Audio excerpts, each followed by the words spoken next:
继续来看这个卫福部公布着上新的死亡的原因，癌症已经连续39年排第1名了。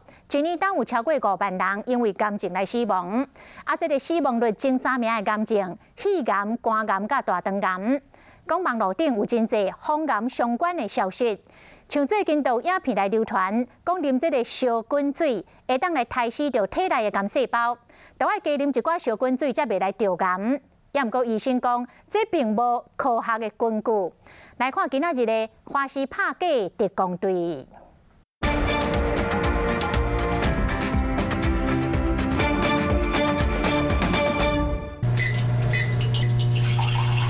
大家都知道喝水有益身体健康，可以加速新陈代谢。不过现在网络上还流传喝热水可以杀死癌细胞，热水有这么神奇吗？网络流传影片标题写讲，日本专家提出杀死癌细胞的方法，原来是啉这，互人好奇。这讲的就是滚水，影片中教大家啉白滚水的排毒法。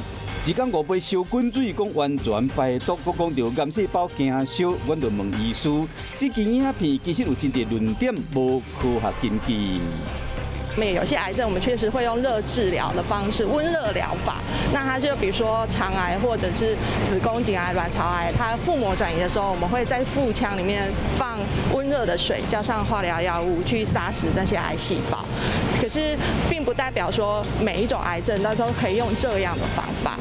另外，影片中有讲到讲有癌症的患者连续发烧1、2礼拜后，癌症煞好去，强调讲这款案例验证癌细胞真惊高温。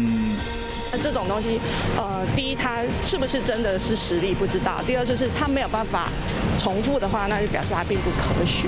佮讲到癌细胞惊烧，所以讲较袂发生伫温度较悬的心脏病甲小肠，这个讲法会好大众误解。这些器官比较不会癌症啊，它其实有非常复杂的机制。就拿小肠癌说好，小肠也很少听到小肠癌，那是因为我们小肠大多数的经过食物或糜渣这些，它很快就流走了。它身体上的致癌物，它其实不会在小肠停留很久的时间，跟大肠不一样，所以你比较难在小肠的黏膜上造成刺激或造成癌症。医生提醒讲，烧水无法治疗癌症，你若啉伤济，颠倒会去治疗癌症。上适合的温度差不多是30到40度。手摸起来烧烧，抑过啉起来袂感觉伤烧，你唔通防癌无成，颠倒伤着身体。